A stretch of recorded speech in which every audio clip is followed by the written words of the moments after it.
అనంతపురం జిల్లా యాడికి మండల పరిధిలోని వేములపాడు గ్రామంలో గురువారం సాయంత్రం ముస్లిం సోదరుల ధార్మిక సభ ఘనంగా నిర్వహించారు.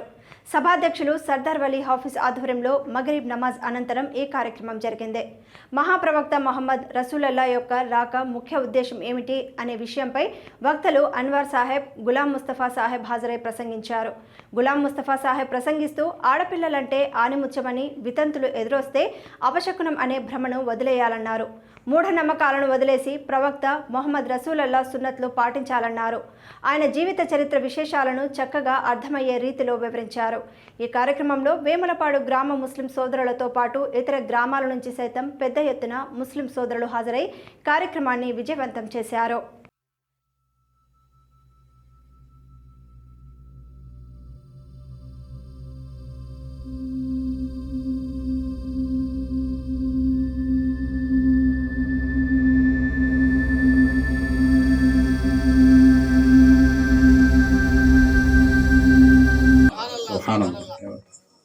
ప్రవక్త గారు ఏం నేర్పారో ఆ మిగిలిన జీవితంలో అంటే సత్యంగా, ధర్మంగా బ్రతకడం ఎలాగో నేర్పించారు, నిజాయితీగా ఉండడం ఎలాగో నేర్పించారు.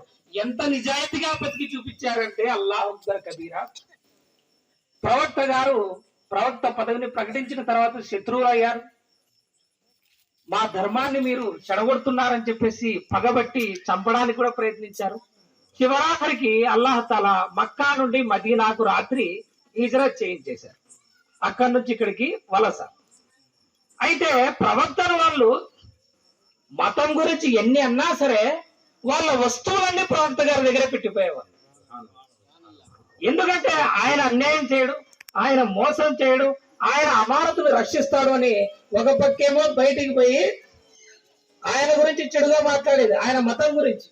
కానీ ఆయన దగ్గరే వచ్చి ఆయన వస్తువులు పెట్టేది. ఎందుకంటే ఈ కాలంలో మాదిరి లాకర్లు లేవు, బ్యాంకులు లేవు, ఏం లేవు, పోస్ట్ ఆఫీసులు లేవు. ఎవరన్నా ఊరికి వెళ్ళాలంటే వాళ్ళ సామాన్లు తెలిసిన వాళ్ళ దగ్గరే పెట్టాలి, బంగారం అంతా అక్కడ పెట్టిపోవాలి. అలా ప్రవక్త గారి దగ్గర చాలా మంది చాలా వస్తువులు పెట్టి ఉన్నారు.